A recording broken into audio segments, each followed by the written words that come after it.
What do you do when everything is taken from you? When the prayers feel unanswered? When the sky feels silent? When life collapses in a single day? This is not just a story about suffering. This is the story of a man who lost everything and still refused to let go of God. This is the story of Job. In the land of Uz there lived a man whose name was Job. This man was blameless and upright. He feared God and turned away from evil. Job was greatly blessed, and his life was filled with abundance. He had 7 sons and 3 daughters. His possessions were vast: 7,000 sheep, 3,000 camels, 500 yoke of oxen, 500 female donkeys, and very many servants. He was the greatest of all the people of the East. Job's children would gather often. Each of his sons held feasts in his house on his appointed day, and they would invite their sisters to eat and drink with them. And when the days of feasting were completed, Job would send for his children and consecrate them. He would rise early in the morning and offer burnt offerings according to the number of them all, for Job said in his heart, "It may be that my children have sinned and cursed God in their hearts." Thus Job did continually. Now there came a day when the sons of God came to present themselves before the Lord, and Satan also came among them. The Lord said to Satan, "From where have you come?" Satan answered the Lord and said, "From going to and fro on the earth, and from walking up and down on it." And the Lord said to Satan, "Have you considered my servant Job, that there is none like him on the earth, a blameless and upright man, who fears God and turns away from evil?" Then Satan answered the Lord and said, "Does Job fear God for no reason? Have you not put a hedge around him and his house and all that he has, on every side? You have blessed the work of his hands, and his possessions have increased in the land. But stretch out your hand and touch all that he has, and he will curse you to your face." And the Lord said to Satan, "Behold, all that he has is in your hand. Only against him do not stretch out your hand." So Satan went out from the presence of the Lord. Now there was a day when Job's sons and daughters were eating and drinking wine in their oldest brother's house. And there came a messenger to Job and said, "The oxen were plowing and the donkeys were feeding beside them, and the Sabaeans fell upon them and took them and struck down the servants with the edge of the sword, and I alone have escaped to tell you."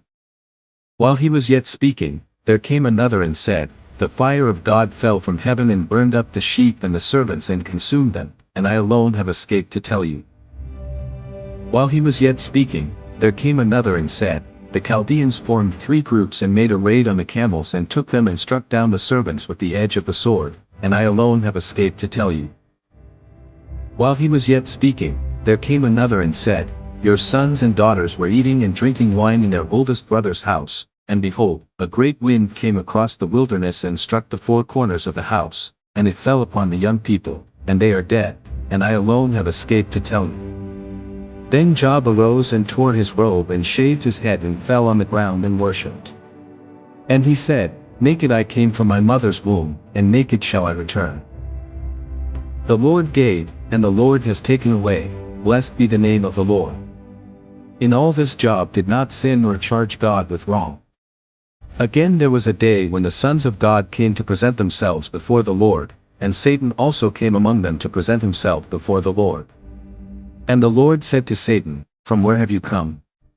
Satan answered the Lord and said, "From going to and fro on the earth, and from walking up and down on it."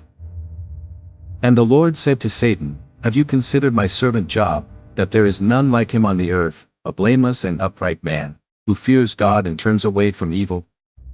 He still holds fast his integrity, although you incited me against him to destroy him without reason."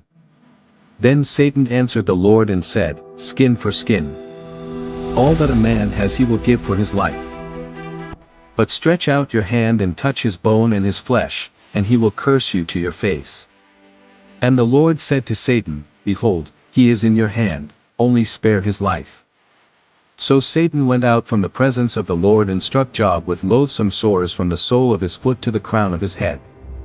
And Job took a piece of broken pottery with which to scrape himself while he sat in the ashes. Then his wife said to him, "Do you still hold fast your integrity? Curse God and die." But he said to her, "You speak as one of the foolish women would speak. Shall we receive good from God, and shall we not receive evil?" In all this Job did not sin with his lips. Now when Job's 3 friends heard of all this evil that had come upon him, they came each from his own place, Eliphaz the Temanite, Bildad the Shuhite, and Zophar the Naamathite. They made an appointment together to come to show him sympathy and comfort him. And when they saw him from a distance, they did not recognize him. They raised their voices and wept, and they tore their robes and sprinkled dust on their heads toward heaven. And they sat with him on the ground 7 days and 7 nights, and no one spoke a word to him, for they saw that his suffering was very great. After this Job opened his mouth and cursed the day of his birth. And Job said, "Let the day perish on which I was born, and the night that said, a man is conceived. Let that day be darkness. May God above not seek it, nor light shine upon it." Job's grief poured out like a river. His pain was deeper than words. He wished he had never been born, because his suffering seemed too heavy to carry. He cried out, asking why life is given to those in misery, why light is given to one whose way is hidden, whom God has hedged in. For Job said that the thing he feared had come upon him. He had no peace, no quietness, only trouble. Then Eliphaz the Temanite answered and said to Job that those who plow iniquity and sow trouble reap the same. He reminded Job that no one is truly pure before God. He urged Job to seek God and commit his cause to him, because God wounds but also binds up, and he delivers. But Job answered with sorrow.